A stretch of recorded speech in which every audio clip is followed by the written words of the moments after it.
Just to piggyback on the game from Friday, just really proud of how the group came out and competed. They played hard for 60 minutes. I think that was evident on the tape and in all three phases.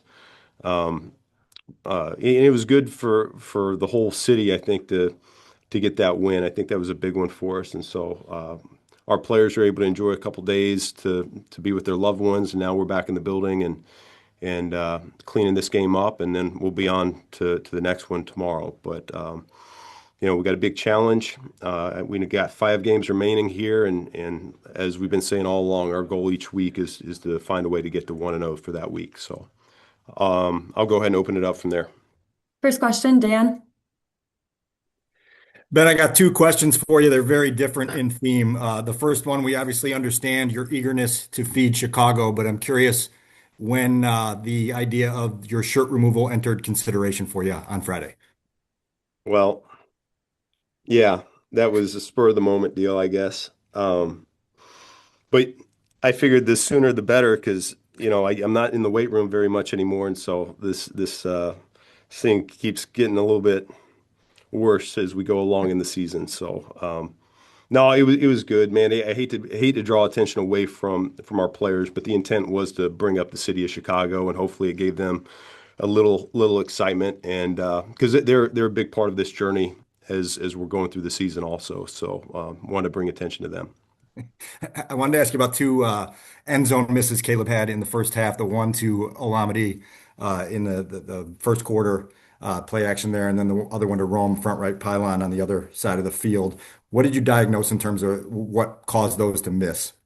Well, yeah, the first one was a keeper to the right, and we didn't quite get the execution on the front side the way we wanted to, and so Caleb quickly got off of it, and we actually call that backside route by Alameda a hero post on the backside of our keepers. It's one of those that's almost rarely ever thrown. We always talk about, hey, if you're a third or fourth string quarterback in the preseason and you want to be a hero, that's when you throw that thing. And because it's so rarely thrown, he happened to find it. It was open, and we just barely missed that thing. So that one, and then the other one to Rome is very similar to where Rome is on the backside of the concept. Rome ran a great route, and Caleb was working through his progression. The front side didn't work out the way that we needed it to, and so as he was getting back to his second and third read, he ended up seeing Rome pop and just left it a little bit short. So both of those were a little bit of him just seeing the field really well, similar to the Cole touchdown, where not necessarily the primary or secondary read, yet he's seeing it and he's trying to pull the trigger to the open guy. So I think it was good on his behalf being able to see all that. Pat Finley. Hey Ben, how are you? Hanging in there. Good. In the introductory press conference you had when you got hired, you said you had enjoyed beating Matt LaFleur twice a year. Why was it important for you to get across the Packer rivalry to the fan base? Yeah, to touch on it, I guess. It's a big week. It's a big week. We know how important this rivalry is, so just wanted to address that. From afar, what was your view of the rivalry before coming here? It's one of those that I think lives in NFL history. I think it goes back for a long time. Two of the most winning franchises in the NFL, and I think that continues to be the case. So it's a big one. Courtney. Ben, I know you talked about how important it was just to get the win for the city, but in terms of the NFC standings, to get the win on Friday, but then see what happened yesterday, what was your reaction after that Rams game when you guys become the 1 seed for now? No, it doesn't mean anything. There's 5 games left, so we got a long ways to go, and we have not been guaranteed a spot in the tournament yet. We have to earn that right. And the only way you can earn that right is by finding a way to win the next game. So that's where our sole focus is.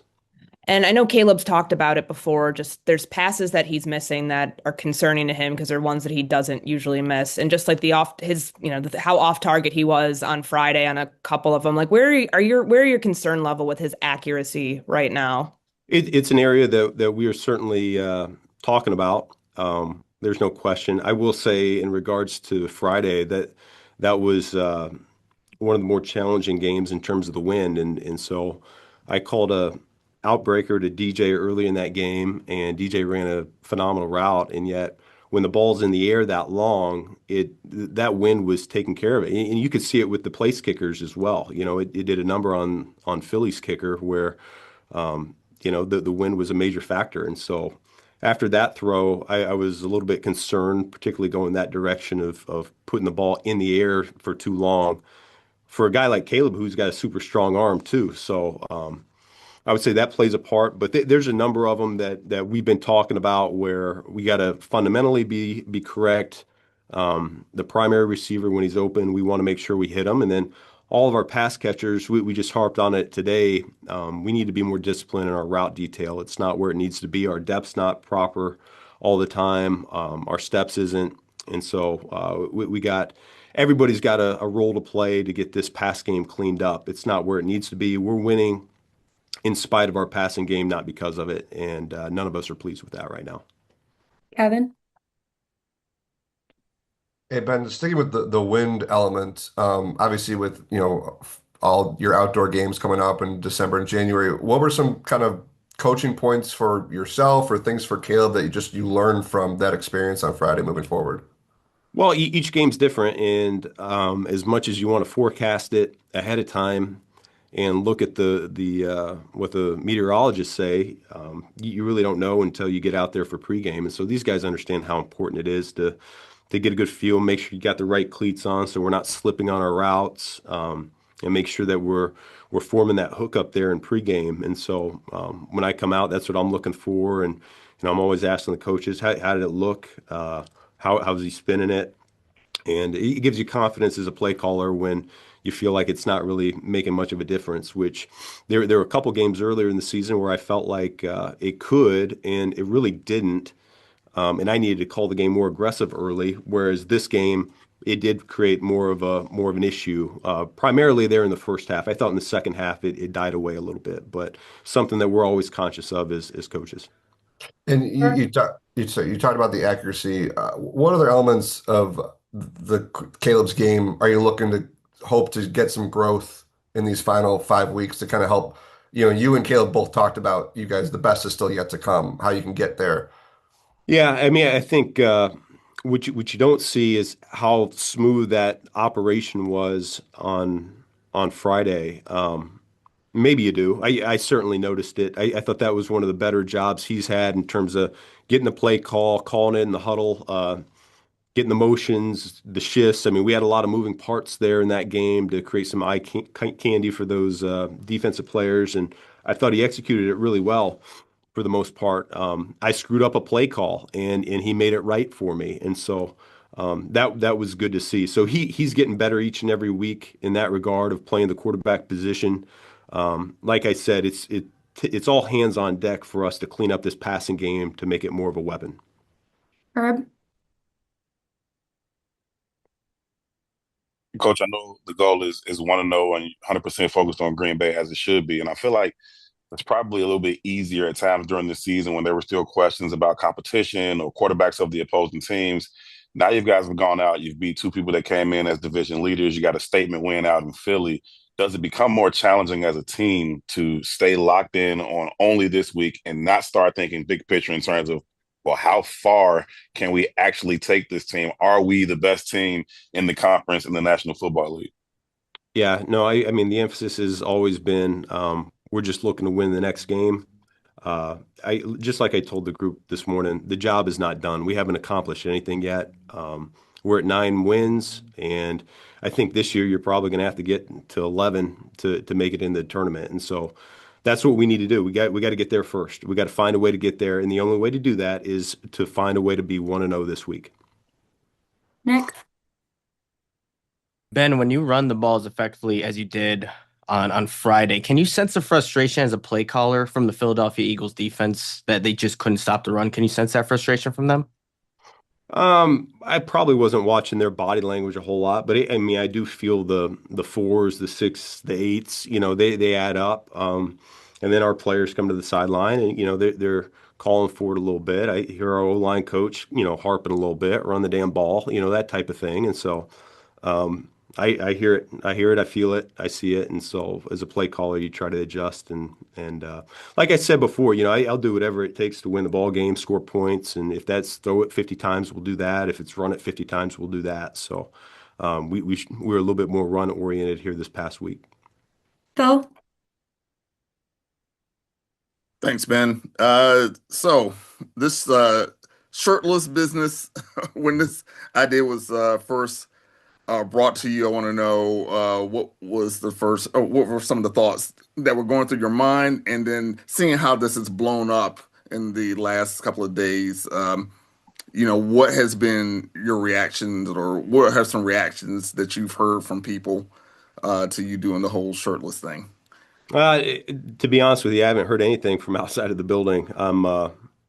My wife was just laughing. That's about it. Yeah, I guess my 2-year-old was watching the TV screen back at home, and she's like, "No shirt, no shirt." She just pointed to the screen, "No shirt, no shirt." And my wife had no idea what was going on. So that's really about how that went. I think anytime you get a chance to feed a city, you want to do it. So man of the people.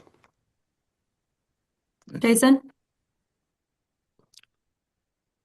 Ben, what has the journey been like for you as a coach personally to go from starting from scratch when you take over to the frustration you had with a lot of the sloppiness in training camp to what you saw Friday?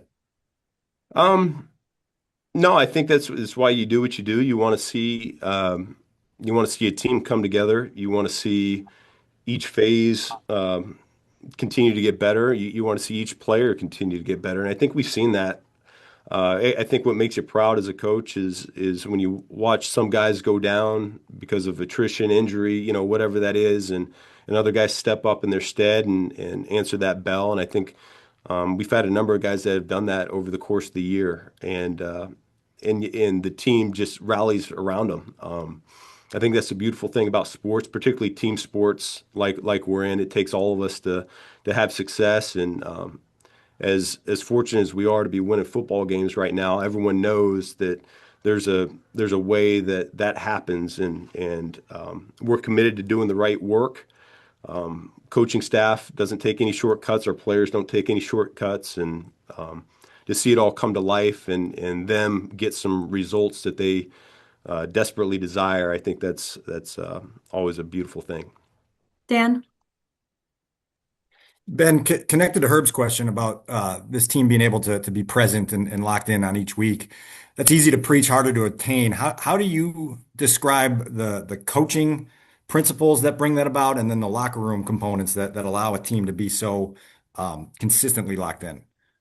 Well, I mean, we've got some good veteran leadership. I think I've been saying that for the last few weeks, where they help control that narrative there in the locker room.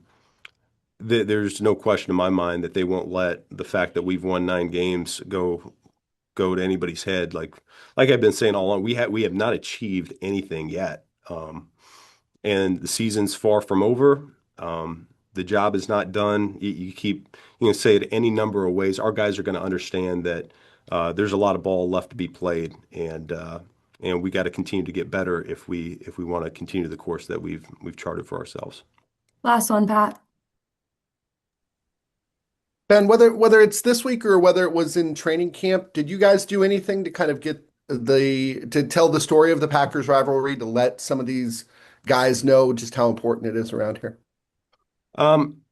No, that has not been the case, but I do know that I think George is gonna talk with our rookies today. We do a rookie programming every week with those guys, and it just so happened to be on the docket today, where he's gonna just touch on the rivalry a little bit. Our players will be well informed of what that's about. I know the guys that have been here, they certainly know and they understand, but we have a number of new faces, so they'll know by the end of the week.